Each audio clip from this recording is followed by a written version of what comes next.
Assalamualaikum warahmatullahi wabarakatuh. Salam sejahtera untuk kita semua. Shalom, Om Swastiastu, Namo Buddhaya, salam kebajikan. Pada video ini kami akan menjelaskan materi yang keempat, yaitu mengenai regresi berganda dengan variabel model ini. Ini merupakan kelanjutan dari pembahasan minggu ketiga. Baik, kepada para pemateri, saya persilakan untuk menyampaikan materi masing-masing.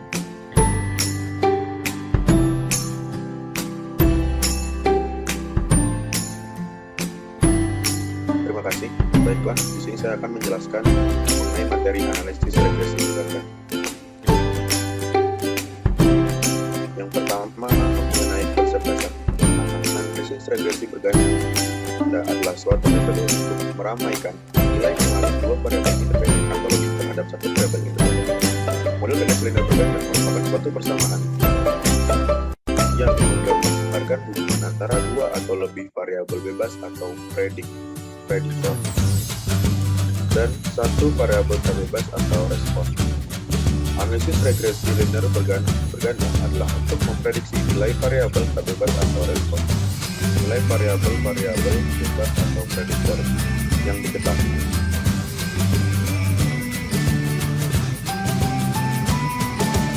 Persamaan umum regresi linear berganda. Baiklah, di sini dapat kita lihat bahwasannya terdapat beberapa rumus ataupun cara untuk menentukan variabel bebas. Ini contoh yang dapat dilakukan ataupun cara yang dapat dilakukan untuk menentukan variabel tak bebas.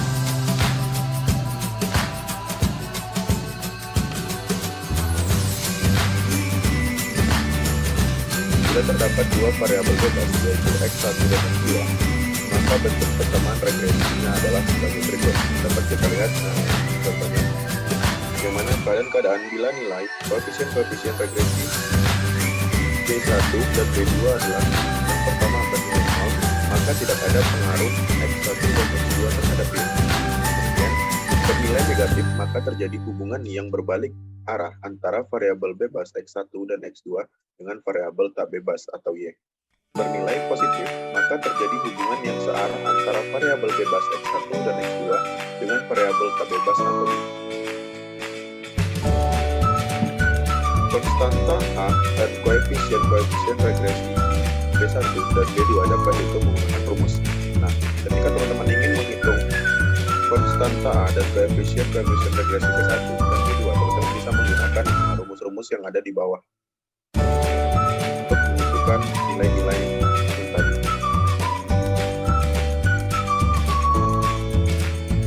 Penggunaan analisis regresi berganda dalam dunia penelitian. Yang pertama itu sebagai desain riset. Selanjutnya akan disampaikan.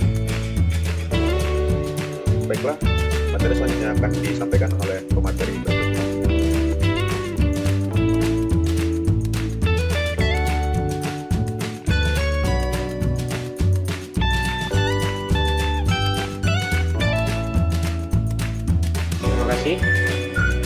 Berikutnya adalah lanjutan dari materi yang pertama. Yang kedua ada asumsi. Riset harus peka terhadap masalah yang dapat menghalangi penggunaan dan interpretasi dari hasil analisa regresi berganda. Selain masalah normalitas, data yang harus dipenuhi sebagaimana pada metode multivariat lainnya, terdapat beberapa isu lain yang perlu dicermati oleh riset dalam menggunakan analisa regresi berganda.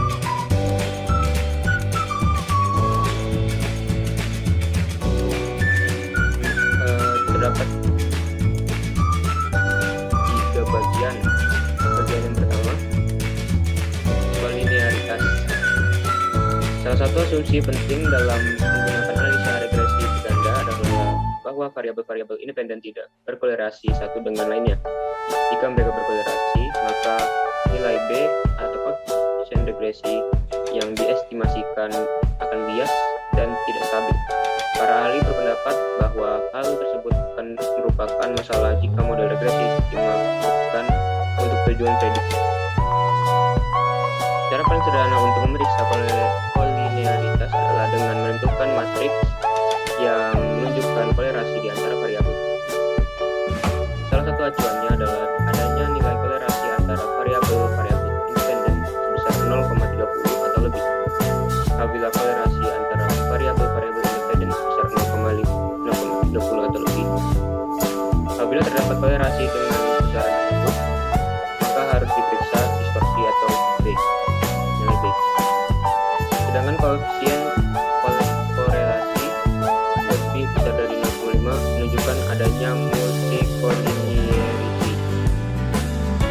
Cara untuk mengeceknya adalah dengan menguji kembali regresi dengan variabel dan individu. Terdapat dua strategi yang umum digunakan untuk analisis masalah kolinearitas. Pertama, riset dapat mengeluarkan satu variabel dari analisa apabila dua variabel benar-benar berkorelasi satu sama lain. Kedua, riset dapat mengkombinasikan variabel yang berkaitan erat menjadi sebuah gabungan variabel independen baru yang kemudian digunakan dalam analisa regresi. Berikutnya ada hubungan sebab akibat. Walaupun analisa regresi dapat menunjukkan bahwa variabel-variabel saling berhubungan ataupun berkorelasi satu sama lain, hal ini tidak membuktikan adanya suatu hubungan kausal atau sebab dan akibat. Hubungan kausal tidak dapat diidentifikasi hanya melalui angka, tapi harus didasarkan pada logika dan teori yang relevan. Dengan demikian, suatu keputusan untuk menggunakan analisa regresi harus didasari fakta di lapangan serta teori yang menunjukkan bahwa antara variabel independen dengan variabel dependen terhadap hubungan yang bersifat sebab dan akibat. Dan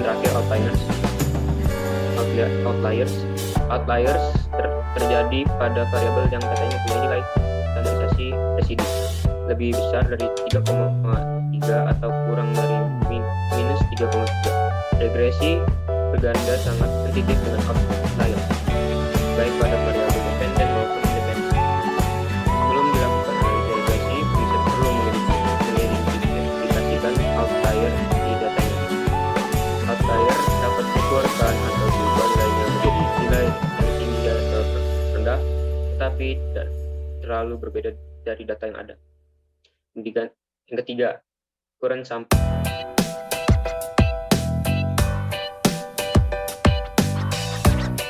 Literatur pada umumnya menunjukkan bahwa untuk menganalisa regresi berganda jumlah observasi harus sama dengan atau paling sedikit 10-15 kali jumlah variabel independen. Sebagai contoh, volume penjualan sebagai fungsi dari pengeluaran iklan dan jumlah tenaga sales dengan dua prediktor variabel tersebut minimal diperlukan 20-30 observasi.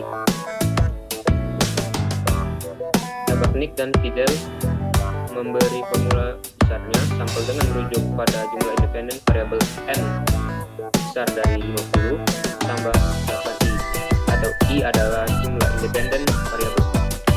Jika periset punya 5 variabel independen, maka jumlah sampel yang dibutuhkan adalah 90.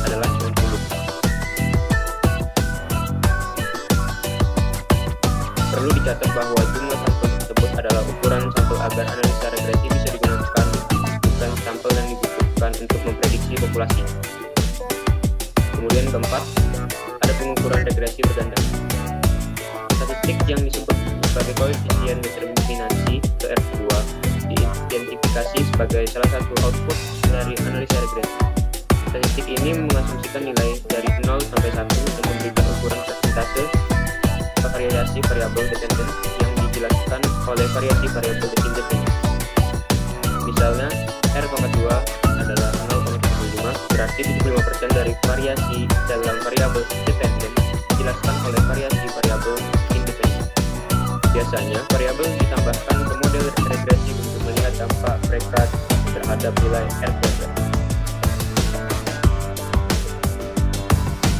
Dalam beberapa situasi, riset perlu memasukkan skala nominal pada variabel independen seperti jenis kelamin, status pernikahan, pekerjaan, dan ras dalam analisa regresi berganda. Variabel dummy dapat dibuat untuk tujuan tersebut.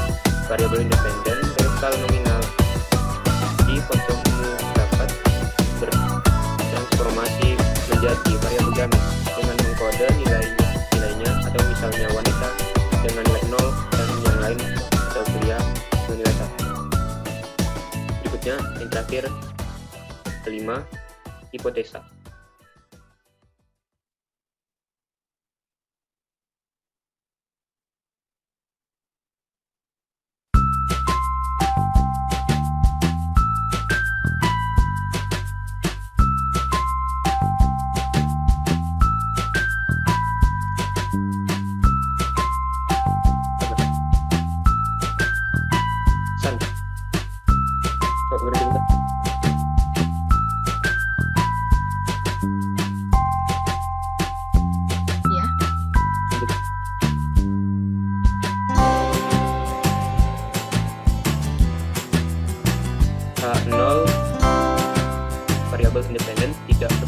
secara signifikan terhadap variabel dependen atau beta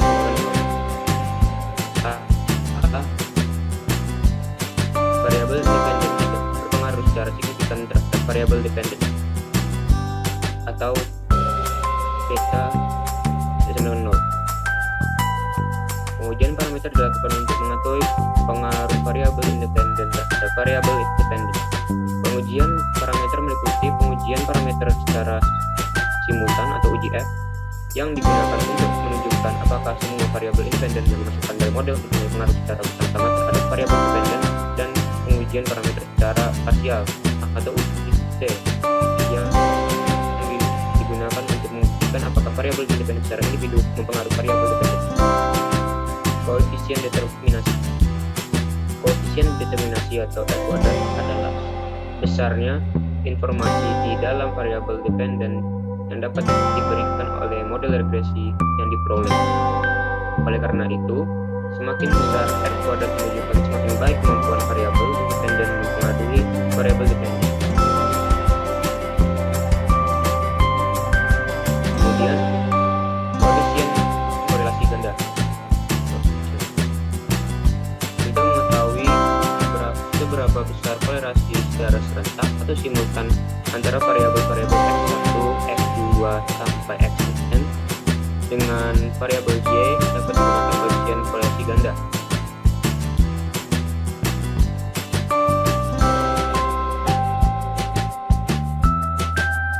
Baik, saya persilakan untuk materi yang selanjutnya. Terima kasih. Baiklah, materi yang selanjutnya akan dibahas adalah tentang korelasi parsial. Jadi ada terdapat 3 macam bentuk korelasi parsial, yaitu yang pertama ada korelasi antara X1 dengan X2 yang mana Y di sini dianggap konstan. Berikut adalah rumus untuk mencari korelasi antara X1 dengan X2 yang Y-nya dianggap konstan. Lalu yang kedua ada korelasi antara Y dengan X1 yang mana di sini X2-nya dianggap konstan. Dengan rumus untuk mencarinya adalah yang dapat dilihat di slide. Lalu yang ketiga, korelasi antara Y dengan X2 yang mana X1 dianggap konstan. Jadi di sini ada rumus yang ketiga untuk mencari korelasi antara Y dan X1. Lalu yang selanjutnya di sini ada bentuk dari korelasi parsial, di mana untuk mencari Y1 atau korelasi antara X1 dan X2, Y dengan X1, Y dengan X2 dapat dilihat dengan rumus yang di sebelah sini. Baiklah, selanjutnya kita masuk ke dalam variabel moderatif. Variabel moderatif ini adalah variabel yang dapat memperkuat atau memperlemah hubungan antara variabel independen dengan variabel dependen. Variabel yang moderatif itu adalah variabel yang mempunyai pengaruh terhadap sifat atau arah hubungan antar variabelnya. Di sini terdapat 2 gambar, di mana 2 gambar ini merupakan model-model dari variabel moderatif. Di mana gambar pertama ini terlihat adalah model regresi variabel moderasi dengan satu variabel independen. Jadi di sini variabel independennya itu adalah Y, karena dipengaruhi oleh X dan Z. Lalu yang kedua ada model regresi variabel moderasi dengan lebih dari satu variabel independen. Bisa dilihat di sini variabel independennya itu ada lebih dari satu. Baik. Baik, terima kasih. Selanjutnya saya akan menjelaskan mengenai contoh kasus berdasarkan penjelasan materi yang telah dijelaskan oleh para pemateri. Di sini kita mendapatkan kasus yaitu tentang maskapai penerbangan, di mana dijelaskan bahwasanya pemilik maskapai penerbangan mulai resah dengan kebijakan pemerintah melakukan protokol kesehatan yang ketat dan membuat kepuasan penumpang rendah, dikarenakan harus mengikuti protokol kesehatan. Nah, setelah dilakukan penelitian oleh perusahaan, ternyata ada dugaan bahwa variabel kecantikan dan keramahan pramugari juga turut berperan dalam mempengaruhi hubungan antara kualitas pelayanan dan kepuasan para penumpang. Lalu, berdasarkan deskripsi singkat tersebut, dapat kita lihat di penelitiannya, yaitu ada kualitas layanan, lalu ada kecantikan kepuasan keramaan kembali menjadi variabel Z, dan ada kepuasan penumpang menjadi variabel Y. Berdasarkan dari desain tersebut, maka kita mendapatkan model penelitian variabel moderatingnya, yaitu dengan menggunakan moderate regression analysis atau MRI atau uji interaksi yaitu merupakan aplikasi khusus. Maka persamaan regresinya mengandung interaksi perkalian dua atau lebih variabel independen dengan rumus persamaannya, yaitu Y sama dengan A tambah B1 X, B2 Z, dan B3 Z ditambah E. Lalu variabel antara X dan Z tersebut disebut juga variabel moderating karena menggambarkan pengaruh moderating variabel Z terhadap hubungan X dan Y, sedangkan variabel X dan Z merupakan pengaruh langsung dari variabel X dan Z terhadap Y titik terhadap variabel Y. X dan Z itu dianggap sebagai variabel moderat karena Y sama dengan A tambah B1X sama B2Z sama B3 kali XZ kali tambah Y, di mana DY dibagi dengan DX sama dengan B1 tambah B2Z. Nah, untuk menguji apakah variabel Z itu memang merupakan variabel moderating, maka persamaan regresinya dapat ditulis seperti yang teman-teman lihat di layar PowerPoint. Nah, jika variabel Z merupakan variabel moderating, ketentuan itu jika variabel Z merupakan variabel moderating, maka koefisien B-nya itu harus signifikan pada tingkat signifikansi yang telah ditetapkan. Untuk hipotesisnya sendiri, variabel X itu berpengaruh langsung terhadap variabel Y. Yang kedua, variabel X itu berpengaruh juga terhadap variabel Y dimoderasi dengan variabel Z.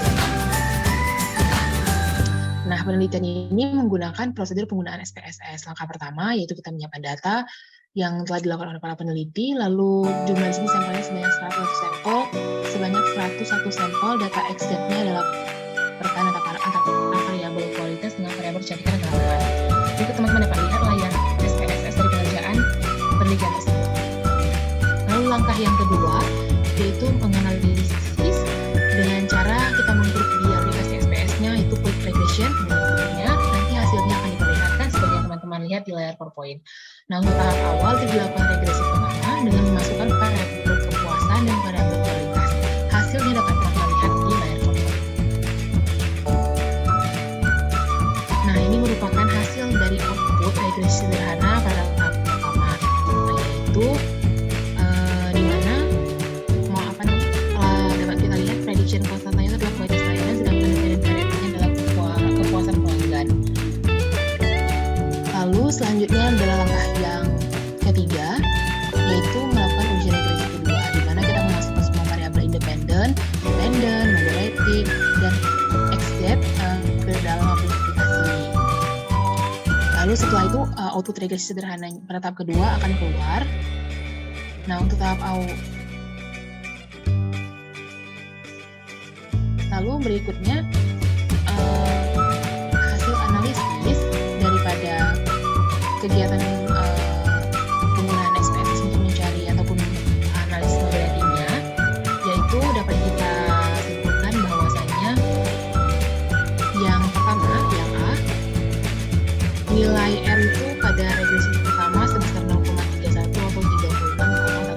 Nah, setelah ada persamaan regresi kedua, R-nya menjadi naik jadi 0,502 atau 50,2%. Nah, dapat disimpulkan bahwa dengan adanya kecantikan dan pramugari sebagai yang berperan sebagai variabel moderating dalam penelitian ini akan dapat memperkuat hubungan kualitas layanan terhadap kepuasan pelanggan.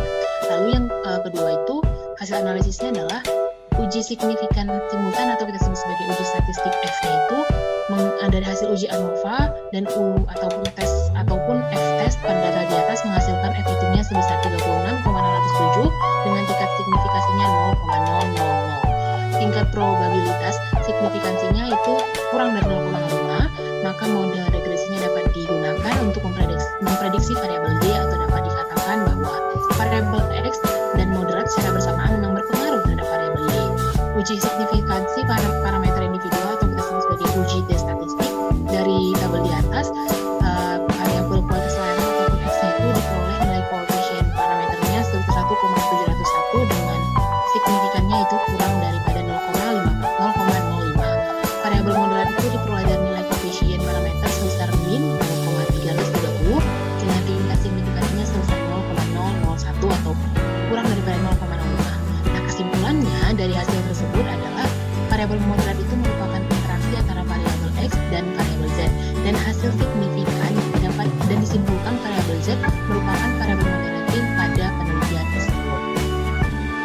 sudah berdasarkan perhitungan tersebut, kita sudah menemukan bahwa memang variabel itu kecantikan berpengaruh terhadap kepuasan pelanggan. Baik, berikut adalah penjelasan daripada